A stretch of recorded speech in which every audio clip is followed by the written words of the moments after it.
Anusha walks 10 meters in front and 10 meters to right. So మనం ఇక్కడ first Anusha starting point ఇది అనుకుందాం. సో అనుష నార్త్ డైరెక్షన్లో ఉంది అనుకుందాం ఫర్ ఎగ్జాంపుల్. సో ఇక్కడ మనకి ఏమంటున్నారంటే first she walks 10 meters in front, అంటే ఫ్రంట్ అంటే స్ట్రైట్గా, సో స్ట్రైట్గా షీ వాక్డ్ 10 మీటర్స్. నెక్స్ట్ ఏమంటున్నారు and 10 meters to right.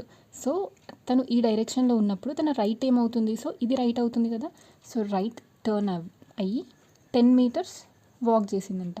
So next ఏమంటున్నారంటే then every time turning to her left she walks 5, 15 and 15 meters respectively. అంటే సో ఫస్ట్ తను ఈ డైరెక్షన్లో ఉంది, ఇప్పుడు తన లెఫ్ట్ ఏమవుతుంది, సో లెఫ్ట్ ఇది అవుతుంది కదా, సో ఫస్ట్ లెఫ్ట్ టర్న్ అయ్యి ఫస్ట్ 5 మీటర్స్ వాక్ చేసిందంట.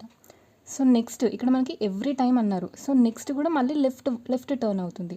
సో తను ఈ డైరెక్షన్లో ఉన్నప్పుడు లెఫ్ట్ ఏమవుతుంది, సో ఇది రైట్ అవుతుంది, ఇది లెఫ్ట్ అవుతుంది కదా, సో మళ్ళీ లెఫ్ట్ టర్న్ అయ్యి 15 మీటర్స్ వాక్ చేసింది. సో ఇది 10 మీటర్స్ ప్లస్ 5, 15 మీటర్స్ వాక్ చేసిందంట. నెక్స్ట్ మళ్ళీ లెఫ్ట్ టర్న్ అయ్యి మళ్ళీ 15 మీటర్స్. సో తను ఈ డైరెక్షన్లో ఉంది, ఇప్పుడు తన లెఫ్ట్ ఏమవుతుంది, సౌత్ అవుతుంది కదా, సో సౌత్ మళ్ళీ 15 మీటర్స్, సో మళ్ళీ 15 మీటర్స్ వాక్ చేసింది. సో ఇప్పుడు ఇది తన ఎండింగ్ పాయింట్. సో ఇది 5 మీటర్స్, ఇది 10 మీటర్స్ కదా, సో 15 మీటర్స్ వాక్ చేసింది.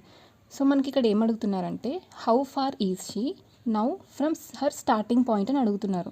అంటే స్టార్టింగ్ పాయింట్ నుంచి ఇప్పుడు తన ఎంత దూరంలో ఉంది అని అడుగుతున్నారు. సో మనం కరెక్ట్గా చూసినట్టయితే సో ఈ డిస్టెన్స్ ఈజ్ 10 మీటర్స్ కదా, సో ఈ డిస్టెన్స్ ఏమవుతుంది 15 - 10 5 మీటర్స్ అవుతుంది.